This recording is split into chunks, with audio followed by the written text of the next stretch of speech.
Lecture des paroles de Dieu Tout-Puissant, les responsabilités des dirigeants et des ouvriers.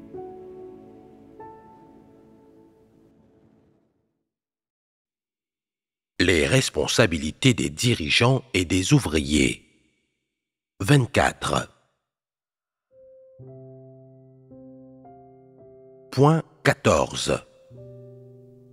Discerner, puis exclure ou expulser rapidement toutes sortes de personnes malfaisantes et d'antéchrist. Partie 3. Les normes et les bases pour discerner les différentes sortes de personnes malveillantes. 1. Sur la base du but pour lequel on croit en Dieu. Lors de la dernière réunion, nous avons échangé sur la 14e responsabilité des dirigeants et des ouvriers. Discerner, puis exclure ou expulser rapidement toutes sortes de personnes malfaisantes et d'antéchrist. Sur la base du contenu de cette responsabilité, nous avons résumé les différentes manifestations de diverses personnes dans différentes circonstances. Puis nous avons discerné ces divers individus en fonction de leurs manifestations. En discernant ces individus, nous avons cherché à identifier clairement ceux qui sont des personnes malfaisantes que la maison de Dieu doit discerner et exclure, c'est-à-dire ceux qui ne sont pas autorisés à rester dans la maison de Dieu et qui sont les cibles à exclure. Les 2 dernières fois, nous avons échangé sur le discernement et la catégorisation de divers types de personnes malfaisantes à travers 3 aspects. Aujourd'hui, nous continuerons à échanger différents détails sur la catégorisation de divers types de personnes malfaisantes à travers ces 3 aspects. Tout d'abord, lisez la 14e responsabilité et les 3 catégories spécifiques qui y sont énumérées. La 14e responsabilité des dirigeants et des ouvriers, discerner, puis exclure ou expulser rapidement toutes sortes de personnes malfaisantes et d'antéchrist. Premièrement, le but pour lequel on croit en Dieu. Deuxièmement, son humanité. Troisièmement, son attitude envers son devoir. Après avoir lu, vous souvenez-vous de certains des contenus de base des 2 échanges précédents? Examinons d'abord le contenu de notre dernier échange. La dernière fois, Dieu a échangé sur le but pour lequel on croit en Dieu, couvrant les sujets 4 à 8 de ce thème. 4e, pour se livrer à l'opportunisme. 5e, pour vivre aux dépens de l'Église. 6e, pour chercher un refuge. 7e, pour trouver un soutien. 8e, pour poursuivre des objectifs politiques. Ces 5 sujets ont été abordés lors du dernier échange. En échangeant sur les manifestations de base et les essences corrompues révélées de ces 5 types de personnes, à en juger par leur comportement, leurs intentions et les buts de leur croyance en Dieu, ainsi que leurs exigences constantes envers Dieu, ces personnes devraient-elles être considérées comme des frères et sœurs et rester dans l'Église? Non, ces personnes devraient être évincées parce que leur croyance en Dieu ne vise pas à poursuivre la vérité ou le salut. Elles ont toutes des intentions et des desseins personnels, espérant soutirer des bénéfices en leur faveur et gagner des avantages dans la maison de Dieu. Ce ne sont pas des gens qui croient vraiment en Dieu. Ce sont tous des incrédules. Si les incrédules ne sont pas exclus de l'Église, quel dommage cause-t-il au travail de l'Église et aux frères et sœurs? Ils ne mangent et ne boivent pas la parole de Dieu, ni ne font l'expérience de l'œuvre de Dieu. Ils restent dans l'Église sans accepter la vérité. De plus, ils peuvent répandre de la négativité et des notions, provoquant ainsi des interruptions et des perturbations et jouant un rôle négatif. Ces manifestations sont fondamentalement visibles pour les gens. À en juger par les manifestations des 5 types de personnes dont il a été question dans le dernier échange, ces gens ont-ils une caractéristique commune? Quelle est cette caractéristique commune? Ces gens sont tous des incrédules. Ils ne croient pas en l'existence de Dieu, ils ne croient pas en la vérité et ne s'intéressent pas à la vérité. Cela tient de leur essence. C'est parce qu'ils ne croient pas en la vérité qu'ils n'acceptent pas la vérité. L'essence de ceux qui n'acceptent pas du tout la vérité est l'essence des incrédules. Quels sont les signes distinctifs des incrédules? Ils croient en Dieu pour s'engager dans l'opportunisme, pour vivre aux dépens de l'Église, éviter les catastrophes, trouver du soutien et un repas régulier. Certains d'entre eux poursuivent même des buts politiques. Ils souhaitent tisser des liens avec le gouvernement dans certains domaines, afin de gagner des faveurs et de décrocher une nomination officielle. Ces gens-là sont des incrédules, tous autant qu'ils sont. Ils nourrissent ces motivations et ces intentions dans leur croyance en Dieu et, dans leur cœur, ils ne croient pas avec une certitude totale qu'il y a un Dieu. Même s'ils le reconnaissent, ils le font dans le doute, parce qu'ils s'accrochent à des conceptions athées. Ils ne croient qu'aux choses qu'ils peuvent voir dans le monde matériel. Pourquoi disons-nous qu'ils ne croient pas qu'il y ait un Dieu? Parce que, communément, ils ne croient pas ou ne reconnaissent pas le fait que Dieu a créé le ciel, la terre et toutes choses, et que Dieu dirige et exerce sa souveraineté sur l'humanité depuis qu'il l'a créée. Ils ne peuvent donc pas croire que Dieu puisse se faire chair. S'ils ne croient pas que Dieu puisse se faire chair, sont-ils capables de croire et de reconnaître toutes les vérités exprimées par Dieu? Non. S'ils ne croient pas aux vérités exprimées par Dieu, alors croient-ils en sa capacité de sauver l'humanité et en son plan de gestion pour la sauver? Ils ne croient rien de tout cela.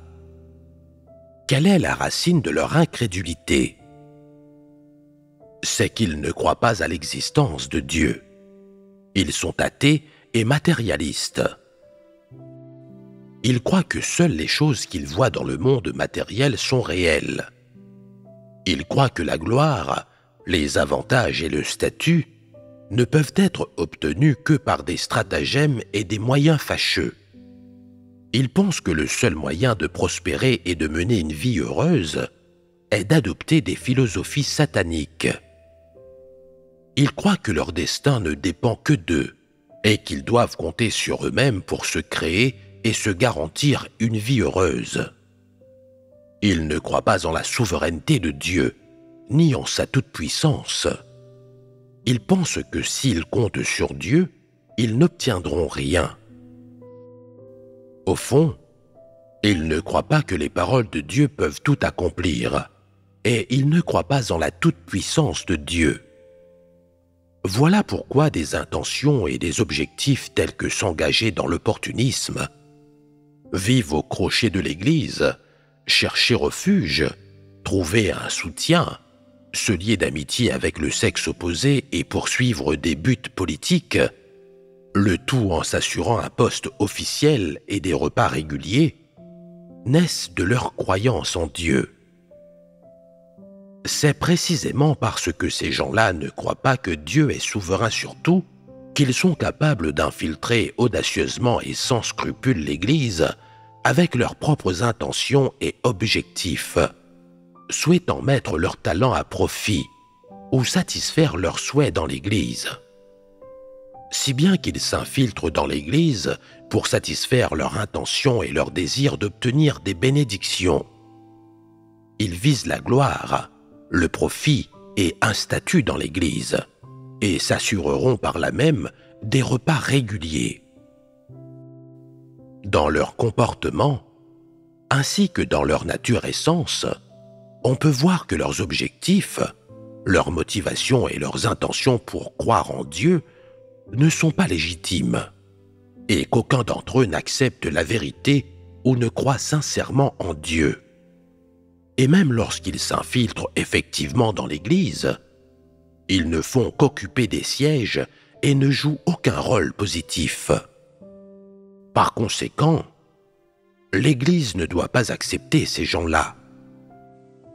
Bien qu'ils se soient infiltrés dans l'Église, ils ne sont pas le peuple élu de Dieu, mais ont été introduits par les bonnes intentions d'autres personnes. Comment faut-il interpréter la phrase « Ils ne sont pas le peuple élu de Dieu » ? Cela signifie que Dieu ne les a pas prédestinés et choisis, qu'il ne les considère pas comme les objets de son œuvre. Il ne les a pas non plus prédestinés comme des êtres humains qu'il sauvera. Une fois que ces personnes ont infiltré l'Église, nous ne pouvons naturellement pas les traiter comme des frères et sœurs, car ils ne sont pas ceux qui acceptent sincèrement la vérité ou se soumettent à l'œuvre de Dieu. Certains pourraient demander « S'ils ne sont pas des frères et sœurs qui croient véritablement en Dieu, pourquoi l'Église ne les exclut-elle pas ou ne les expulse-t-elle pas ?» L'intention de Dieu est que son peuple élu puisse apprendre à discerner ces personnes pour mieux percer à jour les intrigues de Satan et le rejeter. Une fois que le peuple élu de Dieu fera preuve de discernement, ces incrédules devront être évincés. Le but du discernement est d'exposer ces incrédules qui ont infiltré la maison de Dieu avec leurs ambitions et leurs désirs et de les exclure de l'Église. Car ces gens-là ne sont pas de vrais croyants en Dieu, et encore moins des personnes qui acceptent et poursuivent la vérité. Il n'y a rien de bon à ce qu'ils restent dans l'Église, mais il y a beaucoup de mal à ce qu'ils y restent. Tout d'abord, après avoir infiltré l'Église, ces incrédules ne mangent ni ne boivent jamais les paroles de Dieu et n'acceptent pas une once de vérité. Ils discutent toujours d'autre chose que des paroles de Dieu et de la vérité, perturbant ainsi le cœur des autres. Ils ne font qu'interrompre et perturber le travail de l'Église, au détriment de l'entrée dans la vie du peuple élu de Dieu. Deuxièmement, s'ils restent dans l'Église, ils finissent par se déchaîner dans les méfaits. Tout comme les non-croyants, ils interrompent et perturbent le travail de l'Église. Ils soumettent l'Église à de nombreux dangers cachés. Troisièmement, même lorsqu'ils restent dans l'Église, ils rechignent à agir en tant qu'exécutants et, quand bien même ils peuvent rendre quelques services, ce n'est jamais que pour obtenir des bénédictions. S'ils viennent un jour à comprendre qu'ils ne peuvent pas obtenir de bénédictions, ils entrent dans une rage folle qui perturbe et entrave le travail de l'Église. Plutôt que de tolérer cela, mieux vaut les exclure de l'Église aussi vite que possible. Quatrièmement, ces incrédules sont susceptibles de former des factions, de soutenir et de suivre des antéchrists, créant ainsi une force maléfique au sein de l'Église qui fait peser une grande menace sur son travail. À la lumière de ces 4 considérations, il est nécessaire de discerner et d'exposer ces incrédules qui infiltrent la maison de Dieu, puis de les en exclure. C'est la seule façon de permettre au travail de l'Église d'avancer normalement et de garantir efficacement que le peuple élu de Dieu puisse manger et boire les paroles de Dieu et mener la vie de l'Église normalement, et donc entrer dans la bonne voie de la croyance en Dieu.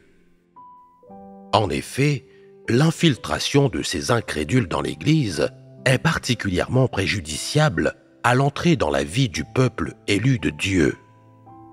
De nombreuses personnes qui ne savent pas les discerner les traitent comme des frères et des sœurs, Certaines personnes, voyant qu'ils ont quelques dons ou points forts, les choisissent pour occuper des postes de dirigeants ou d'ouvriers. C'est ainsi que les faux dirigeants et les antéchrists surgissent dans l'Église. Si l'on examine leur essence, on peut voir qu'aucun d'entre eux ne croit que Dieu existe, ou que ses paroles sont la vérité, ou qu'il règne en souverain sur tout. Ce sont des non-croyants aux yeux de Dieu. Il ne leur accorde pas d'attention et le Saint-Esprit n'agit pas sur eux. Ainsi, du fait de leur essence, ils ne sont pas objets du salut de Dieu et ils ne sont en aucun cas prédestinés ou choisis par lui. Dieu n'a aucune possibilité de les sauver. Quel que soit le point de vue que l'on adopte, aucun de ces incrédules ne fait partie du peuple élu de Dieu. Il faut les discerner rapidement et avec exactitude, puis les exclure.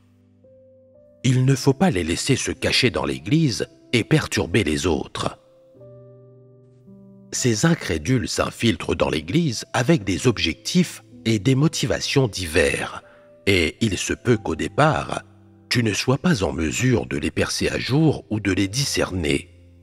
Cependant, au fil du temps, en les fréquentant de plus en plus régulièrement et à force d'avoir affaire à eux, tu les comprendras de plus en plus et tu verras de plus en plus clairement les diverses manifestations qui indiquent que ce sont des incrédules.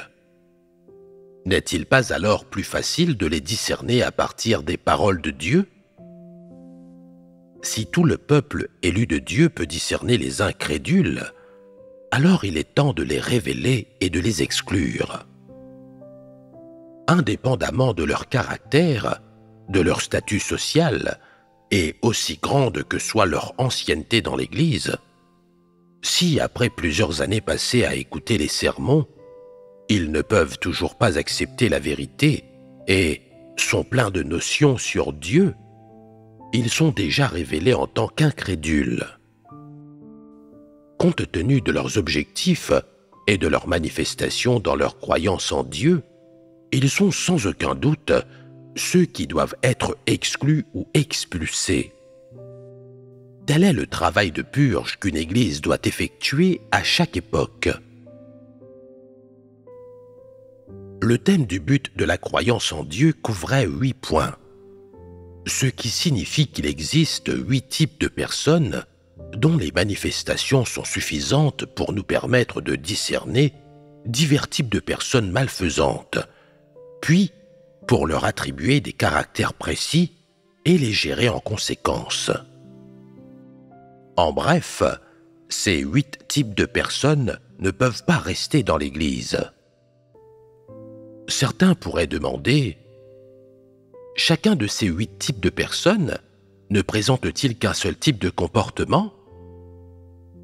Ce n'est pas nécessairement le cas. Le but pour lequel certaines personnes croient en Dieu comprend 4 ou 5 sujets.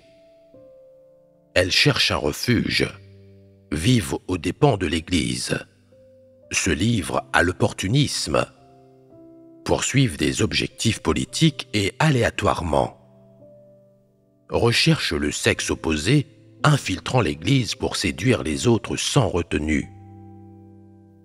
Le but pour lequel certaines personnes croient en Dieu pourrait couvrir 2 sujets. L'un est de chercher à devenir un officiel dans l'Église, et l'autre est de chercher des bénédictions par le biais de l'opportunisme, où certains pourraient chercher le sexe opposé ainsi que vivre aux dépens de l'Église. De toute évidence, ces gens viennent à la maison de Dieu en cherchant à en profiter, avec l'intention d'utiliser la maison de Dieu ou les frères et sœurs pour les aider à faire avancer les choses, pour qu'ils fournissent des efforts dans leur intérêt. Afin d'atteindre leur but et de satisfaire leurs souhaits, ils utilisent tous les moyens possibles pour faire en sorte que les frères et sœurs les servent. En résumé, le but évident de ces incrédules et de ces opportunistes qui ont infiltré l'Église et qui devraient être exclus ou expulsés venant à la maison de Dieu est de profiter et de tirer parti de la situation pour leur intérêt personnel. Que ce soit dans leurs discours ou dans leurs actions, on peut toujours vaguement discerner leur but. Ces personnes n'acceptent pas du tout la vérité et n'ont aucun intérêt pour la vérité. Parfois, elles font même preuve d'humeur et d'attitude de répulsion ou de résistance. Peu importe le devoir que l'Église arrange pour elles, elles ne coopèrent à contre-cœur que si cela leur profite. S'il n'y a aucun avantage pour elles, elles résistent intérieurement et manifestent de la négativité et de la passivité, voire de la répulsion ou du refus. Elles ne s'engagent dans un peu de travail que s'il y a un avantage. Faute de quoi, soit elles l'évitent, soit elles s'en sortent tant bien que mal de façon passive. Au moment critique du travail, elles jouent à cache-cache, disparaissent et négligent le travail de l'Église. De ces manifestations, il est clair que leur croyance en Dieu est simplement une façon de profiter des autres. Le simple fait d'utiliser ces personnes pour rendre service fait plus de mal que de bien. 1. Surveiller l'Église. Aujourd'hui, nous allons échanger sur le dernier sujet du thème du but pour lequel on croit en Dieu. En dehors des 8 sujets mentionnés précédemment, il existe un autre type de personnes dont le but et l'intention de la croyance en Dieu ne sont pas légitimes. Qu'est-ce qui les distingue de celles mentionnées ci-dessus, qui sont uniquement motivées par les avantages, faisant tout leur possible pour poursuivre la gloire, le gain et le statut? Ce type de personne n'entre pas dans l'Église pour devenir un officiel, pour des raisons de statut ou pour un ticket repas régulier, ou pour rendre leur vie plus pratique, et ainsi de suite. Ces personnes ont un but qui est difficile à déceler pour les gens ordinaires. Quel est ce but? C'est celui de surveiller et de contrôler l'Église. Surveiller l'Église est le 9e sujet du thème du but pour lequel on croit en Dieu. Ces personnes entrent dans l'Église avec la tâche de surveiller cette dernière, visant à contrôler l'évolution du développement de l'Église. Ceux qui les envoient, leurs supérieurs ou leurs patrons, peuvent représenter le gouvernement, un certain groupe religieux ou une organisation de la société. Parce qu'ils ne connaissent pas l'Église, qu'ils sont remplis de curiosité et même inquiets de l'émergence, de la formation et de l'existence de l'Église, ils ont l'intention de comprendre l'Église en profondeur, d'en apprendre davantage sur sa structure, son travail et diverses circonstances. Par conséquent, certaines personnes sont envoyées à l'Église pour effectuer un travail de surveillance. Ceux qui entreprennent le travail de surveillance de l'Église, qu'ils viennent du gouvernement, de groupes religieux ou d'une organisation sociale quelle qu'elle soit, croient en Dieu dans un but qui est entièrement différent de celui des vrais frères et sœurs. Ils ne sont pas ici pour accepter le salut de Dieu. Ils ne sont pas venus pour accepter les paroles de Dieu, la vérité et le salut de Dieu sur la base de la croyance en Dieu et de la reconnaissance de Dieu. Leur croyance en Dieu est accompagnée d'objectifs politiques ou d'une tâche confiée par une quelconque organisation. Ainsi, la surveillance de l'Église est leur but à la fois pour infiltrer l'Église et croire en Dieu, et une tâche assignée par leurs supérieurs. C'est un travail qu'ils font pour gagner leur salaire. Quant Quant à ceux qui s'infiltrent dans l'Église pour la surveiller, qu'est-ce qu'ils surveillent? Ils surveillent de nombreux aspects, tels que les enseignements de l'Église, ses objectifs, ce qu'elle prône, le travail qu'elle fait et les pensées et les points de vue de ses membres, en évaluant si cela nuit au gouvernement, aux religions ou à la société. Ils vérifient toute déclaration antisociale, antigouvernementale ou anti-étatique en termes de discours. En termes d'enseignement, ils surveillent quelles sont exactement les idées prônées par l'Église. Ce ne sera pas forcément facile pour toi de repérer ces individus lorsqu'ils s'infiltrent dans l'Église, car ils pourraient écouter attentivement et prendre sérieusement des notes pendant les réunions sans s'assoupir.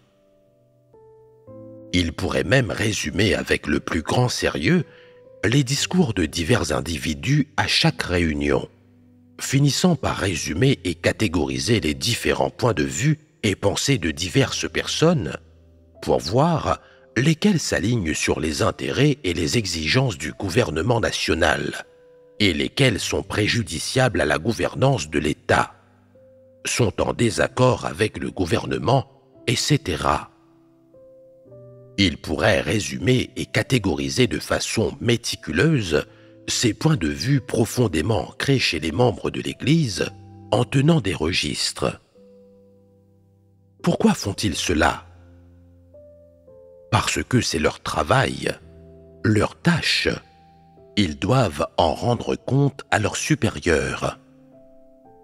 Ceci est la première partie de leur travail. Saisir les enseignements de l'Église et les tendances idéologiques de tous ses membres. Une fois qu'ils croient que ces tendances contiennent des éléments préjudiciables à la société ou à l'État, ou s'ils croient que des pensées et des points de vue radicaux émergent, ils le signaleront et le diront rapidement à leurs supérieurs afin que des mesures appropriées puissent être prises. Ce qu'ils visent à comprendre en premier lieu, ce sont les enseignements de l'Église. C'est l'un de leurs rôles principaux dans la surveillance de l'Église, suivi d'informations sur le personnel de l'Église. Par exemple, ils recueillent des informations concernant l'identité des hauts dirigeants de l'Église, y compris l'adresse de leur domicile, leur âge, leur apparence, leur niveau d'éducation, leur centre d'intérêt et leur passe-temps, leur état de santé, ce dont ils parlent dans la vie quotidienne, où ils vont, le travail qu'ils font, ainsi que leurs horaires de travail quotidien et ce en quoi consiste ce travail. Ils examinent si ces dirigeants ont fait des déclarations ou entrepris des actions qui vont à l'encontre du gouvernement, des religions ou des tendances sociétales, ainsi que les réactions de ces dirigeants face au système de gouvernance de la nation et aux événements politiques actuels, entre autres. Ce sont tous des aspects que visent à saisir ceux qui surveillent l'Église. En outre, ils prêtent également sans arrêt attention à la structure de l'Église et à son organisation administrative. Par exemple, ils suivent qui sont les dirigeants et les ouvriers de l'Église, quel niveau de dirigeants ont été renvoyés, comment ils ont été réaffectés après avoir été renvoyés, quels sont les dirigeants qui ont été arrêtés et qui a repris leur travail par la suite. Ils recueillent des informations sur l'âge du successeur, son sexe, le nombre d'années depuis lesquelles il croit en Dieu, son niveau d'éducation et s'il s'agit d'un brillant diplômé universitaire, s'il a un impact négatif sur le pays ou la société, et s'il pourrait potentiellement être recruté pour travailler dans des ministères, entre autres informations spécifiques. Ils veulent même découvrir des dirigeants d'église spécifiques qui prennent leurs fonctions ou qui sont renvoyés. c'est-à-dire que le statut du personnel, le travail administratif spécifique et la structure de l'Église sont tous des aspects avec lesquels il souhaite se familiariser. En outre, il vise à saisir pleinement les informations sur le nombre de tâches qu'il y a dans l'Église, le nombre de groupes et les détails sur les superviseurs de chaque groupe. Entre autres choses, ils se renseignent, observent et apprennent, menant leur travail dans les moindres détails. Le travail à faire et la tâche à accomplir par les personnes de ce type qui s'infiltrent dans l'Église sont de saisir rapidement tous les aspects de la situation de l'Église et de ses évolutions diverses pour atteindre le but de surveiller l'Église. Cela comprend par exemple la façon dont l'Église se développe à l'étranger, le nombre de pays où l'Évangile a été diffusé et dans quels pays des églises ont été établies. Elles doivent saisir tous ces détails. Voici les tâches principales qu'elles accomplissent lors de la surveillance de l'Église. Premièrement, saisir les enseignements de l'Église. Deuxièmement, saisir la situation du personnel de l'Église. Et troisièmement, saisir le statut du travail de l'Église et ses dynamiques essentielles récentes. Elles agissent totalement comme des complices et des sbires de Satan, le grand dragon rouge. Ce sont de véritables serviteurs de Satan. Les personnes de ce type qui surveillent l'Église s'infiltrent au sein de celle-ci dans le but de saisir des informations relatives aux enseignements de l'Église, au personnel, aux tendances de travail, à l'ampleur de l'Église et à d'autres aspects. Elles visent à saisir chacun de ces aspects, puis à les signaler à leurs supérieurs, qui peuvent à tout moment élaborer des mesures ou des plans politiques correspondants pour s'occuper de l'Église en fonction de la situation. En bref, leur but dans le fait de surveiller l'Église n'est pas du tout bien intentionné. Sinon, pourquoi continuerait-elle à surveiller l'Église, étant donné qu'elle ne leur apporte ni richesse ni avantage? N'est-ce pas parce qu'elles sont inquiètes concernant l'existence de l'Église? Elles ne croient pas que l'Église établie et dirigée par Dieu se compose de personnes qui croient en Dieu purement, n'ayant aucune relation avec l'État, la société ou les groupes et organisations politiques. Mais, quelle que soit la façon dont elles examinent l'Église, elles restent inquiètes. Pourquoi? Parce qu'elles sont athées, qu'elles ne reconnaissent pas Dieu et haïssent aussi la vérité. Par conséquent, elles sont capables d'accomplir des actes stupides et absurdes, comme opprimer et arrêter des croyants, ainsi que surveiller l'Église. Pourquoi adoptent-elles des mesures de surveillance et de résistance à l'encontre de l'Église? Parce que leur plus grande inquiétude est que l'Église qui devient trop grande et qui compte trop de membres ait un impact significatif sur le pays, le gouvernement et la société, et menace et influence même les cultures traditionnelles et les groupes religieux traditionnels. C'est la véritable raison pour laquelle elle surveille l'Église et y résiste. Par conséquent, elle traite la surveillance de l'Église et la résistance à celle-ci comme une tâche politique à exécuter. Les personnes de ce type qui surveillent l'Église pourraient ne pas être faciles à discerner au sein de l'Église, parce qu'elles ont des arrière-pensées et se cachent bien afin que les autres ne puissent pas les repérer. Ainsi, elles pourraient suivre la majorité dans l'Église, ne faisant rien d'inhabituel, semblant particulièrement bien élevées et n'exprimant jamais de point de vue dissident sur le travail fait par l'Église. Cependant, Ces individus ont une caractéristique. Ils sont tièdes envers la croyance en Dieu, ni très actifs, ni très passifs à cet égard.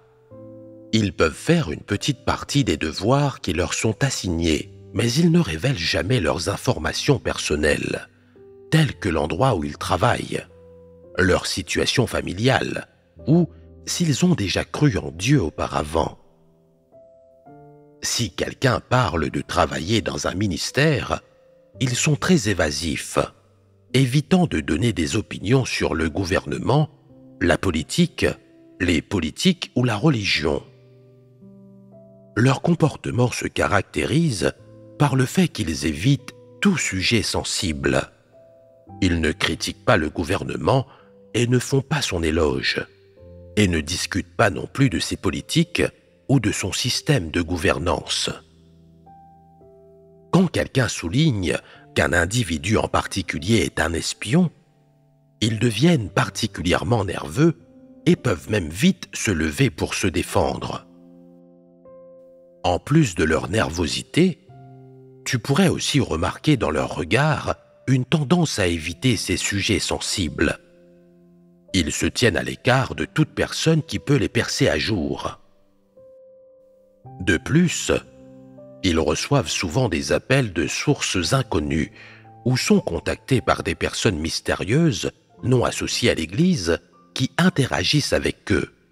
Et dès qu'ils répondent à l'un de ces appels, ils s'éloignent des autres. Si quelqu'un les voit pendant ces moments-là, ils deviennent visiblement troublés, rougissent et semblent extrêmement mal à l'aise, craignant que leur identité ne soit découverte.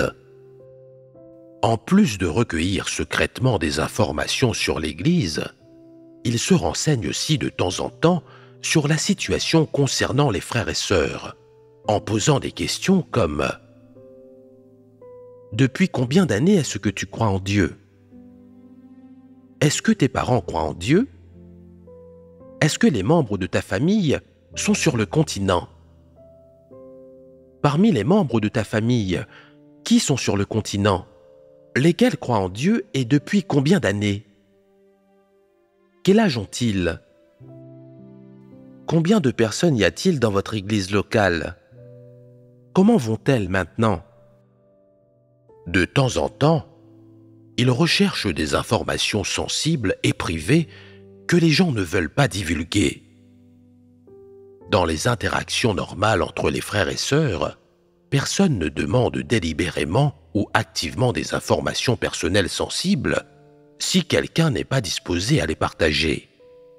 Cependant, cette personne accorde une attention particulière à ces questions, allant même jusqu'à suivre les mouvements de certains dirigeants et ouvriers ou certains individus chargés d'un travail important, essayant d'accéder aux données sur les ordinateurs et les téléphones portables de ces individus ou à leur adresse, insistant pour enquêter de façon approfondie sur ces détails.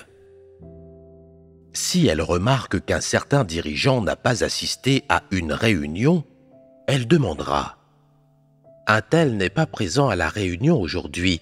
Qu'est-ce qu'il fait ?» Si quelqu'un mentionne qu'il est occupé, elle interrogera encore. « Occupé par quoi ? Est-ce qu'il abreuve à nouveau ces nouveaux croyants ? Qui sont ces nouveaux croyants ? Depuis quand se sont-ils mis à croire ? Comment se fait-il que je ne sois pas au courant de cela ? » Elle continue à creuser encore plus profondément. Les frères et sœurs disent « Si nous ne sommes pas censés savoir, alors ne demandons pas. Pourquoi continuer à demander ? Il ne s'agit pas d'entrer dans la vie. Cela n'implique pas la vérité. Il n'est pas nécessaire de le savoir. » Ce à quoi l'infiltré répond « Mais ce sont des questions concernant la maison de Dieu, le travail de l'Église. Pourquoi ne pouvons-nous pas le savoir ? Nous croyons tous en Dieu. En savoir un peu ne fait pas de mal. Si vous ne voulez pas le savoir, cela signifie que vous ne vous souciez pas du travail de l'Église ou des dirigeants de l'Église. Qui précisément le dirigeant est-il allé rencontrer ? Combien y a-t-il de nouveaux croyants? Où sont-ils? Moi aussi, j'aimerais les rencontrer. Ces personnes se renseignent toujours sur ces questions. Il y a une autre tâche à laquelle ceux qui surveillent l'Église prêtent le plus attention, qui est de saisir la situation financière de l'Église. D'un côté, ils cherchent à comprendre les sources des finances de l'Église. Ils veulent savoir si l'Église a établi des usines ou des entreprises, possède des ateliers d'exploitation, fait travailler des enfants et si les divers travaux de l'Église impliquent des entreprises rentables. Par exemple, si la production par l'Église de vidéos, de films et d'hymnes et son impression de livres des paroles de Dieu génère un profit ou un profit excessif. Quelles sont les sources des finances de l'Église? S'il y a de riches individus qui font des dons pour soutenir l'Église, si ces individus comprennent des élites politiques ou des multimillionnaires et des milliardaires, ce sont les détails qu'ils veulent saisir. Au-delà de la connaissance des structures administratives et des sources financières de l'Église, ils visent également à saisir la gestion des finances de l'Église, leur objectif étant de suivre l'orientation de ses fonds. Comment l'Église dépense son argent? Si elle est impliquée dans des activités illégales quelconques, si elle organise des élites sociales ou collabore avec divers groupes et organisations sociaux pour, conjointement, s'opposer aux gouvernements dictatoriaux et défendre les droits de l'homme, et ainsi de suite. Ce sont également quelques-unes des situations importantes qu'il vise à saisir. Certaines personnes se demandent: le travail de surveillance de l'Église est-il uniquement entrepris par la nation du Grand Dragon Rouge? Est-ce que cette affirmation est exacte? En fait, le monde entier et toute la société humaine résistent à Dieu. Ce ne sont pas seulement les nations sous régime dictatorial qui résistent à Dieu. Même dans les pays dits chrétiens, la majorité de ceux qui sont au pouvoir sont athées et non-croyants. Et même parmi ceux qui sont au pouvoir et qui ont la foi, ou qui professent le christianisme, le nombre d'entre eux qui peut accepter la vérité est minoritaire. La plupart des gens ne reconnaissent pas et acceptent encore moins la vérité. Alors, ne sont-ce pas des gens qui croient en Dieu mais qui lui résistent? Par exemple, dans des religions comme le christianisme, le catholicisme et le judaïsme en Israël, les échelons supérieurs sont-ils composés de gens qui acceptent la vérité? Pas du tout. Aucun d'entre eux ne vient enquêter sur l'œuvre de Dieu.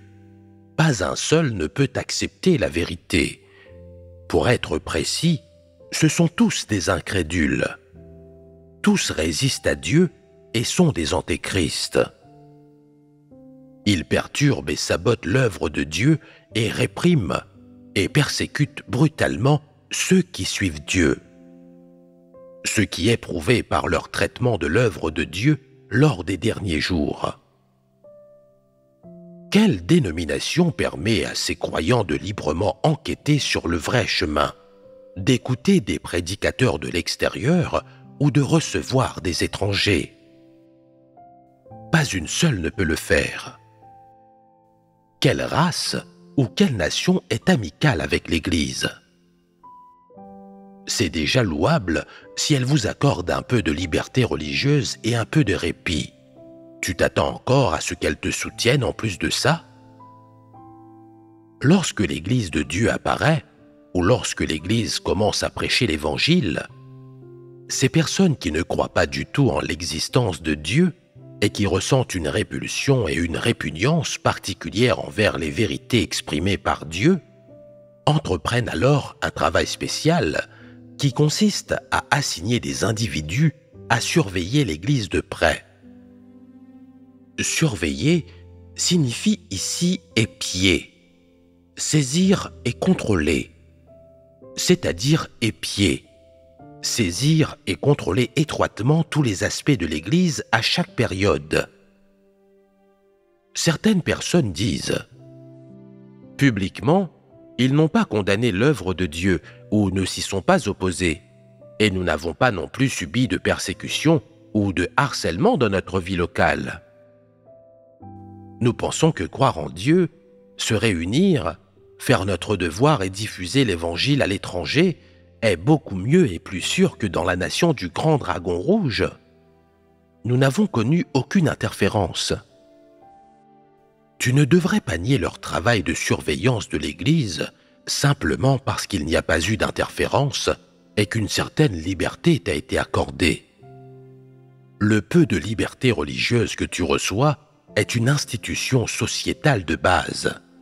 Ce dont tu jouis n'est rien d'autre que les droits fondamentaux de tout citoyen du pays dans lequel tu vis.